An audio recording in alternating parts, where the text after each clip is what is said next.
Welcome back to my channel. This is Fast Time Chatera. Location natin, nandito na tayo sa Amara Campsite sa may, saan nga ba to?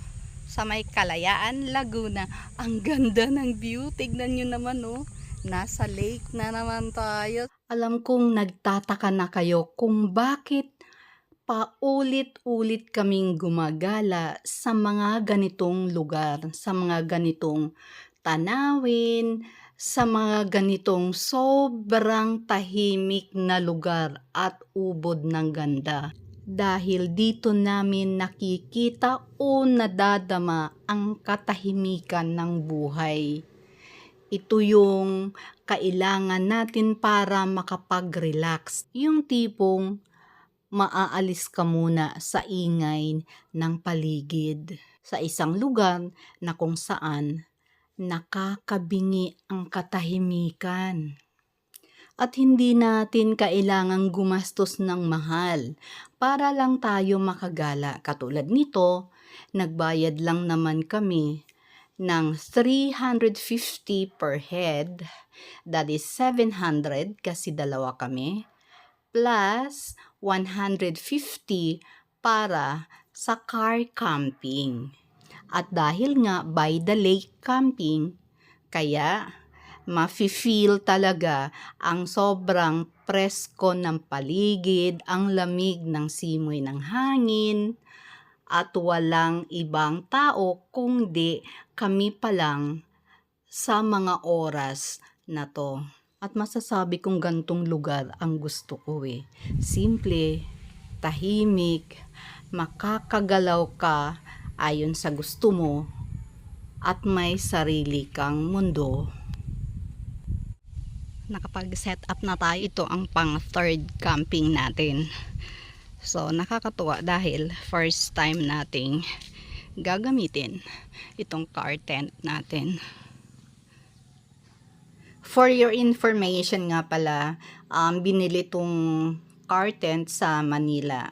And then ito yung time na nag-demo sila kung paano i-set up step by step yung tent na yan at saka yung awning na binili. So, thank you for the demonstration. Shout out to you.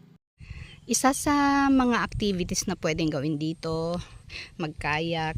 Pwede rin daw mag-fishing eh. So, magre-rent tayo siguro ng fishing rod mamaya. Meron ding malaking boat, kaya lang kailangan group kayo dahil medyo mataas yung rent. So, kapag group kayo, sharing na lang, makakatipid.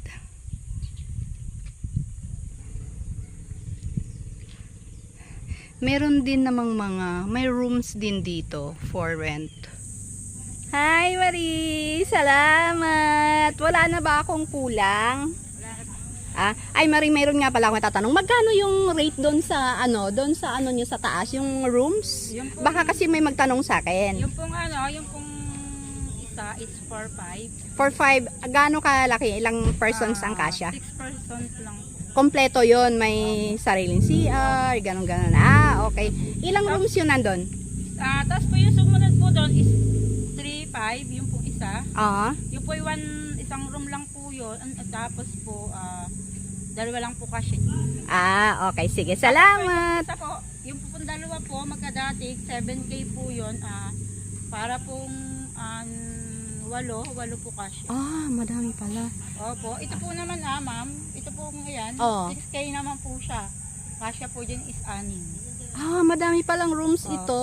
Tapos po yun pavilion po namin small is 3-5 po overnight. Ang dator po is yung pong kalahati po dun sa Okay. Sige, po yung Marie. big pavilion is 5-5 po yun overnight. Marami po naman siyang laman. Kasi po yata higit 100 plus. Pag po mga gathering po, pwede po siya sa birthday party, mga ganyan po. Okay. Tapos po yung pong aming, yung pong aming tag po dyan, cottage. Ang cottage po namin is 800 overnight, 500 po day tour. Ang amin pong bangka is, boating po namin is 1 hour is 2K po. Tapos po, yung pong aming kayak, isang oras din lang po is 300 po. Okay, salamat Marie. Ang hirap mag-vlog dahil di ko mahanap yung selfie stick ko. Kaya hinahawakan ko lang yung camera.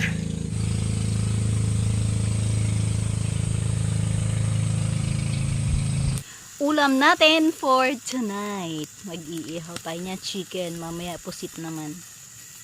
At syempre yung masipag na taga-ihaw.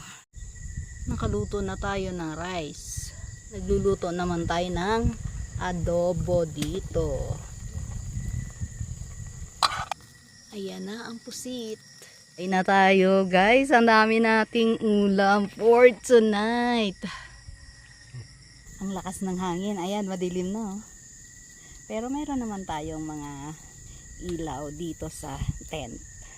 Ayan guys, tapos na tayong ligpit at ngayon ay palabas na tayo. Ito yung rough road na dadaanan natin. Pero ano lang naman to, maiksi lang, mga 500 meters lang. Tapos may paakyat dito.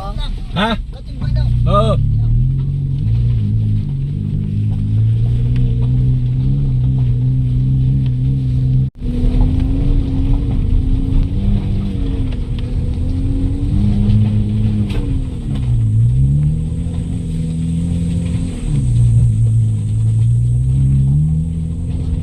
Ang hirap.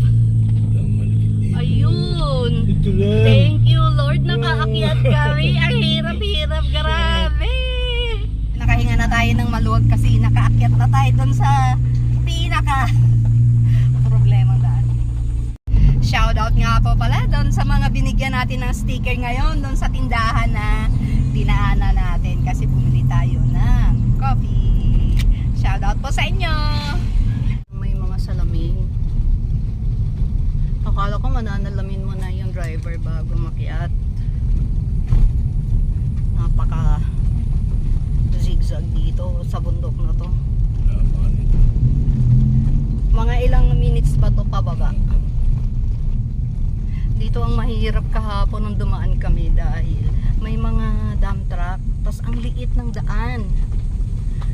Kailangan mo pang tumabi para makadaan yung mga truck. Sa lahat ng camping site na pinuntahan namin, ito na yata ang masasabi kong pinakadelikadong daan.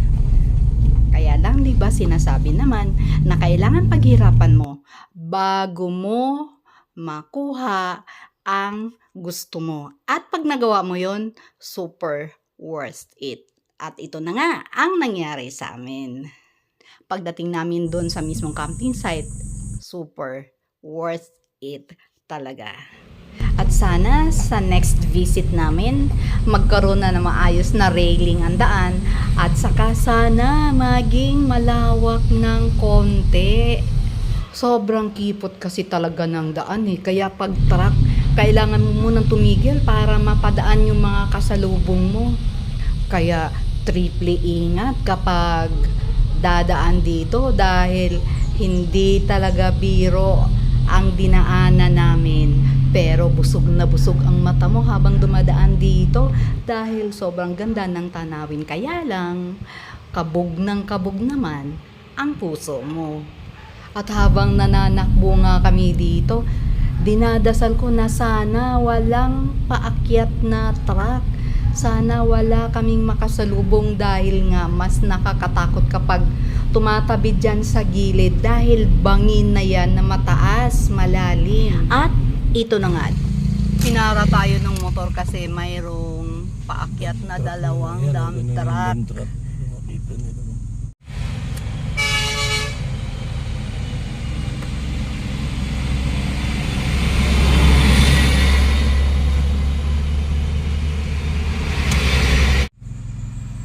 Meron ulit padating na truck.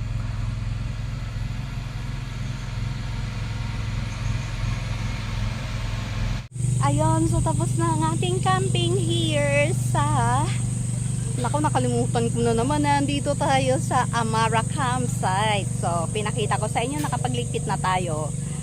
At, yun, tapos na ang overnight nating gala dito. So, I hope you enjoyed watching the vlog. But please don't forget to subscribe my channel, Pastime etc. and hit that bell for you to be notified with the next upload. Bye! Have a good one!